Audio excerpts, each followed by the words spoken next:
จากมือที่ข่อยพ่อเจ้ามาหอนมือนี่ดีขึ้นร้ายในชีวิตครอบครัวก็ได้ก็ใครกว่าเก่าร้ายเท่าแหละ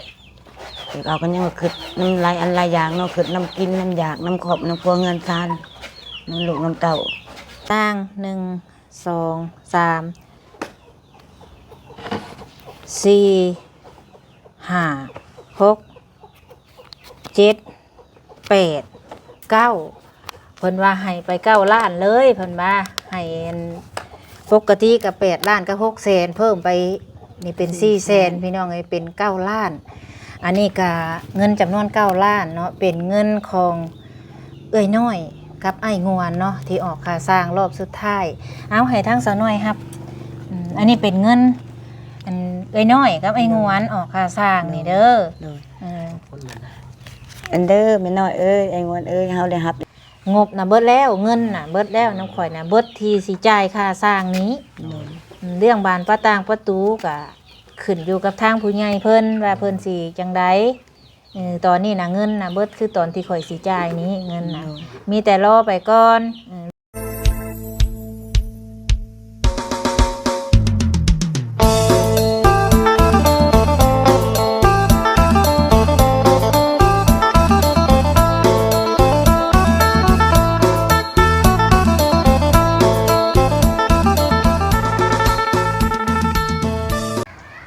สบายดีพี่น้อง FC เบิดสุคนเนาะพ่อกันคือเก่าคือเดิมกับซ่องสาวบุญมาบ้านเฮาเด้อเนาะพ่อกันอีกแล้วพี่น้องมื้อนี้เนาะหลังจากที่อัปเดตทั้งสร้างเพิ่นเฮ็ดสำเร็จเสร็จสิ้นแล้วพี่น้องเอ้ยตั้งแต่เริ่มต้นมื้อแรกตั้งแต่มื้อมาคุดคุมตั้งแต่มื้อเริ่มต้นมื้อพี่น้องเอ้ยถือว่านับจากหันมาผู้ดี21 มื้อสำเร็จพี่น้องนับตั้งแต่ตั้งเสาขึ้นรวมเบิดทั้งโลกทั้งลังมายังมื้อนี้ถือว่าสำเร็จเสร็จสิ้นเทพื้นขั้นใดเรียบร้อยเนาะมื้อนี้ก็ได้ถือว่าสำเร็จไปแล้วทางเฮือนสาวน้อยคนพิการพี่น้องเอ้ยสบุญมาหาเพิ่นตั้งแต่แรกเนาะสบุญก็บ่คิดว่าทางผู้ใหญ่จะดีเพิ่นสิช่วยทางครอบครัวเราขนาดนี้ทางสบุญก็ได้บ่ได้คิดเนาะสบุญกับมาทายเพิ่นเห็นเพิ่นจะอีตนนะจากมื้อนั้นจนมาฮอดมื้อนี้ก็ถือว่าความฝันของเราพี่น้องเป็นจริงหรือว่าผู้ใหญ่เพิ่นเฮ็ดให้เรามีบ่อนพักบ่อนเศร้าถือว่าสำเร็จเสร็จสิ้นไปเป็นที่เรียบร้อยพี่น้องเอ้ยรวมทั้งเบิดเนาะผู้ใหญ่ที่เพิ่นเฮ็ดเฮือนให้เนี่ยผู้ที่1นี่คือเอ้ยน้อยเนาะผู้เพิ่นเริ่มต้นขึ้นมาที่ว่าสิเฮ็ดเริ่มต้นคือเอ้ยน้อยพี่น้องเอ้ยเอ้ยน้อยไอ้งวนเพิ่นติดต่อหาทางสบุญที่แรกเพิ่นว่าสิเฮ็ดเป็นเฮือนไม้ว่าซั่นบัดนี้เว้าไปเว้ามาก็เลยเปลี่ยนมาเป็นเฮือนดินเอ้ยน้อยเพิ่นเริ่มต้นขึ้นมาก็เนาะหลังจากนั้นมีอยู่หาทานแล้วก็มีทางพ่อวิไลศักดิ์จากนครหลวงเพิ่นสมทบซื้อบล็อก1,000 ก้อนพี่น้อง1,000 ก้อนกับไม้แป้น10 แผ่นไม้แป้นตีแบบอันนี้ก็เป็นเงินจากพ่อวิไลศักดิ์บริบุญจากนครหลวงเวียงจันทน์เนาะแล้วก็มีหลังจากนั้นเนาะก็มีทางไอทีพี่น้องเอ้ยน้องของเอ้ยน้อยเพิ่นก็สมทบมาช่วยขึ้นโครงหลังคาขึ้นโครงหลังคาค่าสร้างขึ้นโครงหลังคาแล้วก็มีทางเอื้อยใจดีผู้เพิ่นบ่ประสงค์ออกนามเนาะจากพี่น้องแล้วก็มีเมใจดีเพิ่นมาจากทางซ่องเบาบุญบรรป้าเนาะทางพอซอนแล้วก็เมพัดก็สมทบเข้ามาอีกพี่น้องปูน50 กระสอบแล้วก็บอก160 ก้อนเนาะเพิ่นมาสมทบในการถาจังสั้นก็คือสิบ่แล้วไว้ปานนี้พี่น้องเพราะว่าหลายคู่หลายคนเนาะสมทบกันเข้ามาก็เลยแล้วสำเร็จพี่น้องตอนนี้ก็เฮาสิจ่ายเงินค่าสร้างเพิ่นมื้อนี้เพิ่นสิให้มันแล้วเลยเพราะว่าเฮาจ่ายค่าสร้างแล้วมื้ออื่นทั้งสมุนก็สิคิดว่าสิบ่ได้มาหั่นนะสิจ่ายเงินเพิ่นซะก่อนเพราะว่ามันยังแล้วสำเร็จเบิดแล้วหั่นนะทุกคนเลยเนาะเดี๋ยวเข้าไปเบิ่งก่อนว่าทั้งสร้างเพิ่นมันจะได้กินนี่เพิ่นคัดบันไดเฮ็ดบันไดอยู่พี่น้องเนาะผู้ใหญ่ทั้ง5ท่านพี่น้องให้สบุญเป็นสะพานบุญให้เนาะทั้งสบุญก็แนะนำต่างหน้าผู้ใหญ่ใจบุญ ก็ขอกราบขอบคุญขอบคุณทั้งเอ้ยน้อยไอ้งวนแล้วก็ไอทีแล้วก็ทางพ่อวิไลศักดิ์แล้วก็ทางเอื้อยใจดีผู้บ่ประสงค์ออกนามเนาะแล้วก็ทางพอซอนแล้วก็ทางแม่พัดเนาะที่สมทบกันเข้ามาก็ขอขอบคุญขอบคุณในหลายขอให้อยู่ดีมีแห้งสุขภาพแข็งแรงความเจ็บอย่าสู้ได้ความไข้อย่าสู้มีเด้อคิดสิ่งใดก็ขอให้สมความมุ่งมั่นปรารถนาขอให้บุญรักษาเทวดาปกป้องให้อยู่เย็นเป็นสุขกายสบายใจมีแต่ความสุขความเจริญเนาะสาธุเพิ่นเฮ็ดเวียกงานอันใดก็ขอให้ประสบผลสำเร็จเดินทางไปไสมาไสก็ขอให้เดินทางสะดวกสบายเนาะสาธุที่เพิ่นให้สบุญเป็นสะพานบุญให้ขอให้เพิ่นอายุมั่นขวัญยืนเด้อให้ร่ำให้รวยกว่าเก่าพี่น้องเอ้ยท่านมื้อเช้าก็ให้ไหลเข้ามื้อแลงขอให้เป็นเศรษฐีมีมั่งนั่งกินนอนใส่เด้อสาธุเด้อเนาะเดี๋ยวสิเข้าไปเบิ่งก่อนพี่น้องบ้านนี้นี่แหละพี่น้องงามอ่องต้องคักปานหยังเห็นบ่งามพี่น้องแล้วไปแล้วมีแต่บานประตูเนาะเพราะว่างบเฮาเบิดซ้ำนี่เด้อพี่น้องเอ้ยงบเฮาเบิดซ้ำนี่ก็เลยบ่ได้บานประตูก็เลยสิจ่ายแต่เงินค่าสร้างที่เฮาได้ร่วมกันค่าสร้างสร้างแล้วก็เทพื้นเดี๋ยวสิเข้าไปเบิ่งกันด้านล่างพี่น้องเทพื้นสำเร็จไปแล้วนะนี่แหละมาเรียบร้อยคันใดก็ได้ตั้งสร้างเฮาเทพื้นมืออื่นมือฮื้อพอแล้วจังขึ้นได้เนาะพื้นนี่โดยงามพี่น้องเอ้ยหาใส่ได้เด้ไปหาเงิน10 ปียังบ่ได้เฮือนซ้ำนี่หาเองนี่บ่ได้ง่ายๆเด้นี่บ่เป็นง่ายซำนี้แต่ข่อยไปหาจนเฒ่าก็ยังบ่ได้เฮือนซ้ำนี่ไปเฮ็ดให้แต่เพิ่นได้ข่อยก็ได้ตัวเองเฮือนข่อยหัวโจกได้ก็คือว่าแล้วครับเป็นสะพานบุญให้ผู้ใหญ่เพิ่นเนาะคันเอาเงินมาเฮ็ดเองกับคือสิบ่ได้ดอกเพราะว่าเฮือนเฮากับ พอแต่ได้อยู่ได้เช้าเนาะบ่ได้งามแบบนี้ซะทางอ้ายเราก็ลมอยากให้มันแล้วล่ะว่าดูพี่น้องเลยผมพักกะลีเราเฮือนซ่าเรียบร้อยบ่ล้างมือปอกๆเนาะเอา2 แม่ลูกสบายดีเป็นได้เอ็ดอเพข้องขี้แห่ปานนักโทษบาดนี้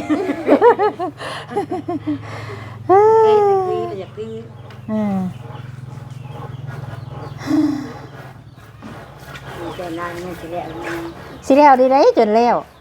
ได้บ่ได้เป็นสิแล้วได้นี่แล้วแต่ท่านได้ขึ้นให้แล้วสิจ้องห้องนึงผู้เดียวเพิ่นแล้วแต่สิเจ้าอยากเฮ็ดนี่ได้ก็เฮ็ดให้แล้วเลยนอนนี่เนาะแต่เมื่อกี้ของหนึ่งแล้วสิจ่ายเงินให้สร้างเพิ่นบัดนี้หั่นใส่พ่อเจ้าอีหล่ะไปเอิ้นเพิ่นออกมาเด้อให้ขอบคุณผู้ใหญ่เด้อจะได้จ่ายเงินให้สร้างได้นี่สิสร้างถึงเลขได้เนาะมันถือเลขได้ออกเพื่อออกแห้งบ่ได้แม่นถือเลขได้เพื่อออกได้นี่นั่นแหละถือเลขเพิ่นเฮ็ดนี่เป็นนั่นพุ่นเพื่อเพิ่นสิได้เงินบ่ได้นั่งแต่ตอนกินข้าว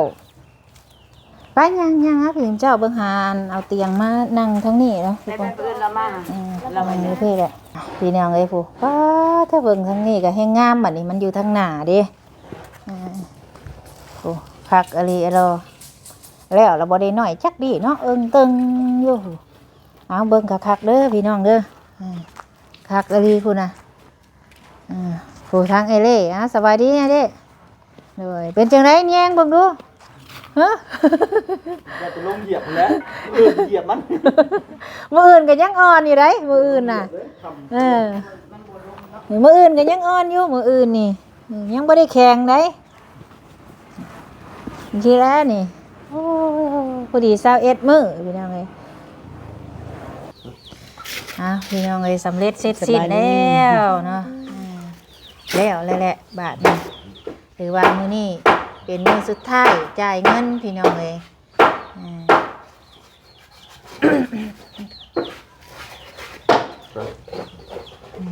สำเร็จเสร็จสิ้นเคาะกอดเลยสร้างก็ได้ เก็บอุปกรณ์การใช้เพิ่นแหละ เลยเป็นจังใดความรู้สึกบาดนี้ ดีใจหลายภูมิใจหลายเลยที่ อืม เพิ่นใหญ่ใจดีเพิ่นมาเฮ็ดเฮือนให้เนาะขอขอบคุณกับใจนำหลายเด้อ เป็นจังใดหลังจากมื้อที่ข่อยพ่อเจ้ามาฮอดมื้อนี้ ดีขึ้นหลายในชีวิตครอบครัวก็ได้ก็ให้กว่าเก่าหลายเท่าแหละแต่เราก็ยังว่าคิดน้ำหลายอันหลายอย่างเนาะคิดน้ำกินน้ำอยากน้ำขอบน้ำครัวเงินทานน้ำลูกน้ำเต้าเงินทานกับเพิ่นเฮ็ดให้แล้วก็บ่ได้คิดน้ำแหละนั่นน่ะดีใจหลายภูมิใจหลายแล้วเฮาก็ได้ โดย ก็สบายไปนิดนึงสบายกายไปนิดนึงกับผ่อนเบาไปนิดนึงห่างกายก็ได้ก็คลายหลาย ใครหลายแล้วจำนี่เฮือนหลังบางใหญ่เด้ไอ้เล่เด้เป็นจังได๋อ้ายฮะ คิดว่าได้เลย บ่จักความสิว่า มันจะใช้มันใช้หลายทุกอย่างด้านเลยเป็นอะไร ดีขึ้นหลายเนาะ คิดว่าได้ ดีใจเนาะเราก็ช่วยเวียกไอ้เล่ก็เตมาเฮ็ดแล้วเราก็ได้เฮ็ดเพิ่นเฮ็ดให้แล้วก็อาศัยว่าเอาเหือแห้งมาช่วย เคยจะคิดได้นั่นจะเกิดใช่จะคิดว่าบ่ได้ผมเคยพันมาสิได้นะเลยว่าบ่ได้แต่ดีใจ บ่เคยคิดบ่เคยฝันว่าผู้ใดสิมาช่วยเฮาว่าซั่นซะในที่สุดมื้อนี้ก็เริ่มแต่มื้อนั้นจนฮอดมื้อนี้พี่น้องเอ้ยผู้ใหญ่เพิ่นช่วยมาก็จนว่าสำเร็จเสร็จสิ้นคันยังก็ยังแต่บานประตูเนาะคือว่าตอนนี้น่ะงบน่ะเบิดแล้วเงินน่ะเบิดแล้วน้ำข่อยน่ะเบิดที่สิจ่ายค่าสร้างนี้เรื่องบานประต่างประตูก็ขึ้นอยู่กับทางผู้ใหญ่เพิ่นว่าเพิ่นสิจังไดตอนนี้น่ะเงินน่ะเบิดคือตอนที่ข่อยสิจ่ายนี้เงินน่ะมีแต่รอไปก่อนเรื่องคืนเฮือนคืนซ่านก็ฟังไปก่อนเด้ออย่าคันว่าเจ้าคิดว่ามันได้มือจบมืองามเจ้าอยากคิดอยากขึ้นก็แล้วแต่เจ้าหากตาม บ่ขึ้นแหละอยู่ไปจนถ้าเพิ่นมาบอกขึ้นเด้อมื้อนี้มื้อนั้นเป็นมื้องามก็แล้วแต่เพิ่นบอกเพิ่นนะ โดยเพราะว่าเฮาอยู่หันมาก็ดนมาแล้วถ้าซำนี้ก็ได้อยู่ดอก เพราะ เนาะ ฉะนั้นมันก็พอได้อีดอก คันว่าจังใดเนาะเพราะว่าช่วงคือว่าในตอนนี้นะเงินมันก็เบิดตอนที่ว่าเฮาสิจ่ายค่าสร้างนี่แหละพี่น้องคันว่าเฮาสิซื้อบานประตูมาต่อใส่มันก็เบิดแล้วนะแล้วแต่ว่าผู้ใหญ่เพิ่นสิว่าจังใดเนาะไว้มื้อหน้าเมื่อรวบรวมเบิ่งเงินว่ามันเบิดเท่าใดเฮือนหลังนี้สิมาเว้าให้ซุมเจ้าฟัง โดย ว่าเพิ่นช่วยมาซำใดหั้นนะ โดย ว่าเบิดซำใดเฮ็ดเฮือนหลังนี่นะคอยเว้าในต่อหน้าชุมชนต่อหน้าโลกโซเชียลนี่เลยว่าเจ้าเฮ็ดแต่นี่ไปหา ตายก็ยังบ่ได้ เราบอกก่อนได้ค่อยทันได้เว้า บ่ให้เฮาเลย ยังว่า โดย นั่งดีๆนั่งดี หาตายก็ยังบ่ได้แล้วชีวิตนี่ บ่ได้หยังก็อย่าเงินคำมันของนอกกายคืออันนี้เพิ่นเอาเงินจากเหือแห้งเพิ่นเฮ็ดเวียกมาช่วยจุมเจ้า โดย เจ้าบ่ได้เงินแต่เจ้าได้เฮือนหลังบัก ใน ใหญ่ น้ำใจเพิ่นหลังใหญ่ เฮือนหลังบักใหญ่นี่เงินไผสิมาให้เฮาง่ายๆเพิ่นไปหาเพิ่นทำงานเด้ที่ว่าเพิ่นมาเฮ็ดนี่เพิ่นบ่ได้ไปเก็บเอาคือใบดูนี่เด้เพิ่นเฮ็ดเวียกแต่ละเดือนมันสิ้นเดือนมา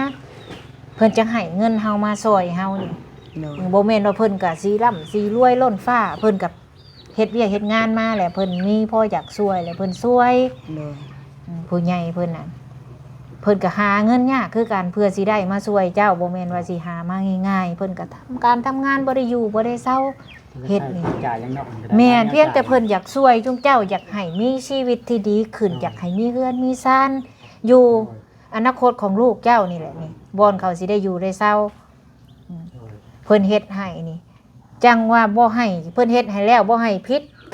กันได้แต่ว่าอย่าขัดว่าไล่กันออกจากเฮือนจากซ่านเพิ่นเฮ็ดให้อยู่ให้เศร้าแล้วหั่นนะ โดย ให้ฮักกันแพงกันเพิ่นเฮ็ดเฮือนให้แล้วก็พากันเฮ็ดกันหาแนวใดสิกุ้มกันลูกเมียผัวก็คือกันก็เบิ่งแย่งเมียมีแนวใดมันช่วยเมียได้ก็ช่วยเมียเฮาขาข้างเดียวเด้แนวใดว่าแนวใดเมียเฮาสิได้พักได้พรก็แบ่งเบาเพื่อแฮงเมียเฮาหั่นนะลูกคือกันเจ้าก็สิบอกอึ้งหลายเด้อบ่แพงบ่แม่แพงแหละก็บอกให้ฟังความแน่ข่อยก็สิบอกหยังไรก็บ่ได้ดอกเพราะว่าไผก็ใหญ่เบิดแล้วหั่นนะก็แล้วแต่สิคิดเอาอันนี้ก็เว้าให้ฟังซื่อๆดอกข่อยก็เป็นในนามตัวแทนผู้ใหญ่เพิ่นว่าซั่นซะเพิ่นแล้วเรียบร้อยแล้วไว้มื้อหน้าพุ่นแหละข่อยจังสิมาคันคือว่าอันนี้มันแข็งเจ้าก็แกะออกเด้อไอ้เล่เด้อ มันแข็งแล้วก็แกะออกตัวใดมันยังจะทำความสะอาดนี่แหละข่อยว่าเจ้าทำความสะอาดได้อยู่ดอกเพราะว่าเพื่อนชาญเราใบดูนี่จนบ่จักยั้งแล้วกวดจูดมือวัดที่หูต้นมันบักใหญ่ เพื่อสิเบิดมันก็ยังเป็นเดือนมันคุลง ใช้สร้างเฮาแล้วแล้วบ่ บ่ให้ฮับได้เงินนี่ได้นี่ฮับผู้เดียวเลยได้นี่ได้ ปิดจ็อบก่อนพี่น้องเอ้ย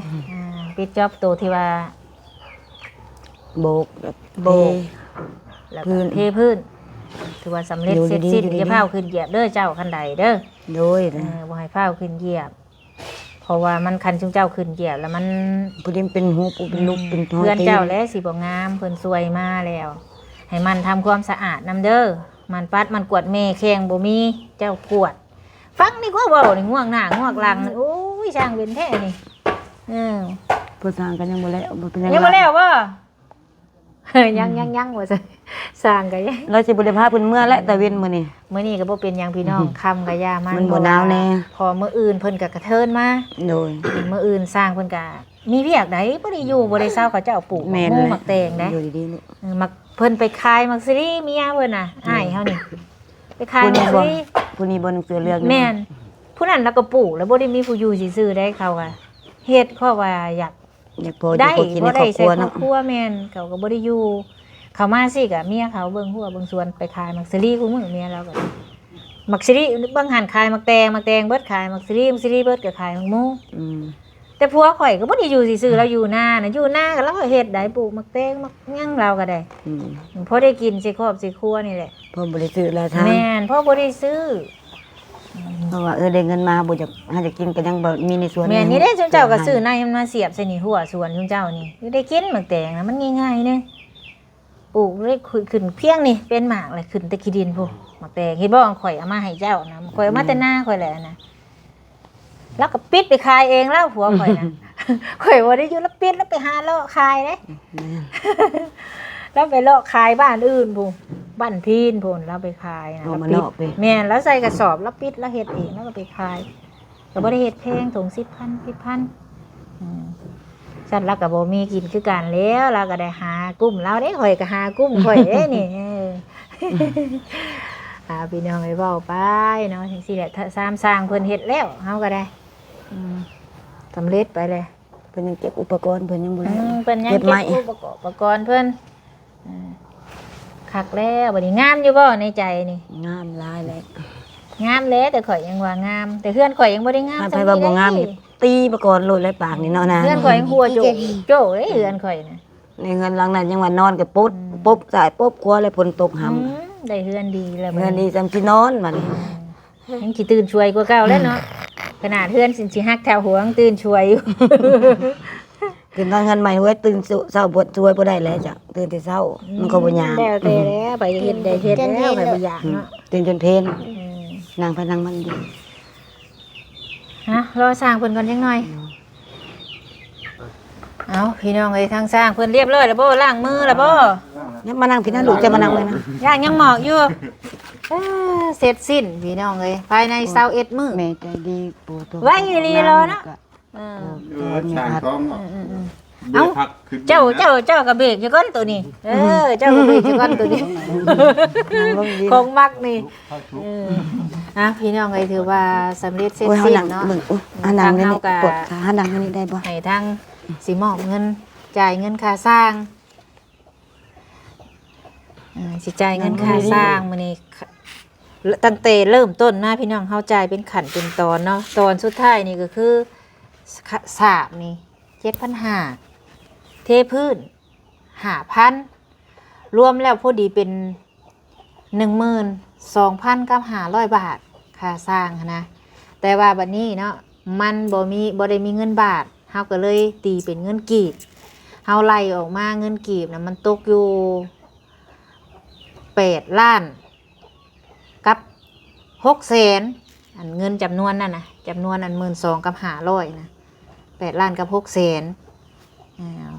บ่ฮอด9ล้านเนาะสิจ่ายเป็นเงินกีบได้มื้อนี้ได้แล้วบ่ว่าแม่นเท่าใดไล่ก็แม่นเนาะสิจ่ายเงินก่อนพี่น้องมันค่ำเนี่ยเนาะอันนี้ก็เป็นจำนวนเงินค่าสร้างพี่น้องเอ้ยทางผู้ใหญ่เพิ่นว่า จ่ายให้สร้าง1 2 3 4 5 6 7 8 9เพิ่นว่าให้ไป9 ล้านเลยเพิ่นว่าให้ปกติกับ8 ล้านกับ6 แสนเพิ่มไปนี่เป็น4 แสนพี่น้องเอ้ยเป็น9 ล้านอันนี้ก็เงินจำนวน9 ล้านเนาะเป็นเงินของเอ้ยน้อยกับไอ้งวนเนาะที่ออกค่าสร้างรอบสุดท้ายเอาให้ทั้งสาวน้อยครับอันนี้เป็นเงินอันเอ้ยน้อยกับไอ้งวนออกค่าสร้างนี่เด้อ โดย เออ อันเด้อแม่น้อยเอ้ยไอ้งวนเอ้ยเฮาได้รับได้เด้อเงินแม่บุญสิว่าหายค่าสร้างเนาะขอมกขอบใจเจ้าหลายๆเด้อขอให้เจ้าอยู่ดีมีแรงคนเจ็บบ่ได้ความไข้บ่ให้มีขอให้มีแต่แนวดีๆมาในครอบครัวของพวกเจ้าเฮาบ่มีสิ่งใดที่ว่าให้เจ้าได้มีแต่อวยพรให้ใจเจ้าให้มีแต่ความประสบสำเร็จในหน้าที่การงานเนาะแล้วก็เฮ็ดหยังก็ขอมีแต่ทางดีตุนี่เงินได้รับนี่เด้อเงินก่อนนี่เด้อเอาไปให้หมอพอทางเพิ่นนี่ โดยจำได้เบิดอยู่บ่ซื้อผู้ใหญ่เพิ่น ได้อยู่ แล้วจะลองขอบคุณเพิ่นเบิดทุกคนมึงดูอันนี้ก็เฉพาะอันนี้ให้สร้างเพิ่นเลยก็ได้มอบเลยฮับเอาเด้อ บ่เอาแล้วค่อยเอาเด้ เจ้า บ่เอาแล้วค่อยเอาเด้นี่ นับเบิ่งให้เจ้าขอบคุณผู้ใหญ่ทุกคนที่ว่าเพิ่นช่วยเหลือจุมเจ้ามา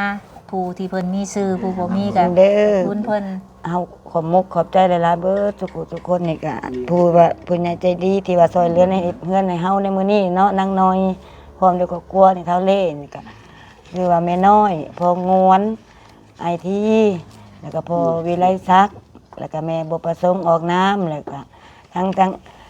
ผู้ซื้อปูนมาให้เฮาก็พอสอนแม่พัดขอขอบมุกขอบใจพวกเจ้าหลายๆเด้อเฮากับบ่มีหยังหลายที่ว่าสิได้ช่วยเหลือพวกเจ้าเนาะมีแต่น้ำมุกมีหยังหลายขอให้น้ำมุกน้ำใจพวกเจ้าประเสริฐหายเจ็บหายเป็นด้วยสุคนพวกเจ้าก็ได้เฮาก็บ่คิดบ่พัดเฮาสิได้มาอยู่ในเฮือนหลังนี้ก็งามนี่เด้ก็ขอให้ขอบมุกขอบใจพวกเจ้าก็คือให้บุญพร้อมเด้อให้บุญเอ้ยที่ว่าเป็นสะพานบุญให้เฮาก็ได้เฮาก็จักสิเว้าจังไดเนาะเว้าก็บ่อยากออก โดย ดีใจหลายเนาะที่ว่าเพิ่นได้มาช่วยเหลือเฮาในครั้งนี้ในชีวิตนี่แหละเฮาก็บ่คิดบ่พันว่าสิได้มีความสุขเป็นนี่แบบพี่ๆน้องๆเบิดทุกคนเนาะขอให้อยู่ดีมีแรงความเจ็บบ่ได้ความไข้บ่มีเด้อทุกคน เบิด ทุกคน ไฟ จะ บ่ ได้ มอนลง บัดสิชุดเพิ่นบ่นมลงเป็นได้ไอ้เล่เอา ดีใจหลาย โดย หลายเด้อคุณทุกคนเด้อที่หลายไปแล้วที่ผมยังไงจะมาตอบแทนอ้ายที่บังลูกบังหลานในครอบครัวและประถูทุกคนผู้ใหญ่ทุกคนนี่เด้อที่งาน บอกชื่อเพิ่น นี่แม่น้อยแล้วก็พองวันอาทีพอวิไลซักแล้วแม่ผู้ประสงค์น้ำทุกคนเด้อ แล้วก็ พอ สอ สอน นแม่พัดที่ผมครอบก็คอยได้แลนั่งหน่อยนี่อนุวิการพวกทานพวกพ่อแม่อยู่ดีมีแห้งให้ร่ำให้รวยเด้อประสบการณ์งานถึงชีวิตดีเด้อบ่เจ็บบ่เป็นอย่างมันคนยืน โด ประ ย สบความสำเร็จทุกอย่างเด้อ โดยสาธุ ร่ำให้รวยทุกมื้อทุกวันเงินไหลเขาทองไหลเขาเด้อ โดยสาธุพี่น้องข่อยก็ดีใจน้ำเนาะที่ว่าเพิ่นช่วยจุมเจ้าจนเสร็จสิ้นนะก็เรื่องคือที่ข่อยเว้าแหละอันนี้ก็คือจ่ายค่าสร้างรอบสุดท้ายก็ว่าแม่นยังแต่ติดบานประตูพี่น้องมันเบิดงบแล้วเด้อ ดู มันเบิดเงินแล้วตอนนี้ก็เฮาก็หยุดไว้ซะก่อนว่าผู้ใหญ่เพิ่นสิว่าจังใดนั่นแหละเนาะเป็นจังได๋ทั้งสร้างเฮาเด้ขอบใจหลายๆเด้อ ขอบใจหลายเด้อพ่อสร้างผู้ทุกคนที่มาเฮ็ดเฮือนเฮ็ดทานให้เฮาจังได๋เฮาก็บ่มีหยังตอบแทนน่ะก็มีแต่นบมือนี่แหละ10 นิ้วนี่แหละ พี่น้อง พวกเจ้าหลายๆโดย ทั้งสบุญกันในน้ำตั้งหน้าของผู้ใหญ่ใจบุญแล้วก็ในน้ำตั้งหน้าทั้งครอบครัวสาวน้อยก็ขอบคุณผู้ใหญ่ทุกท่านที่ให้เป็นสะพานบุญให้ก็ขอให้อยู่ดีมีแห้งสุขภาพเข้มแข็งความเจ็บอยาสุใดความไข้อยาสุมีคิดสิ่งใดก็ขอให้สมความมุ่งมั่นปรารถนาทุกสิ่งทุกอย่างเฮ็ดเวียกงานอะไรก็ขอให้ราบรื่นในหน้าที่การงานเด้อขอให้สุขกายสบายใจ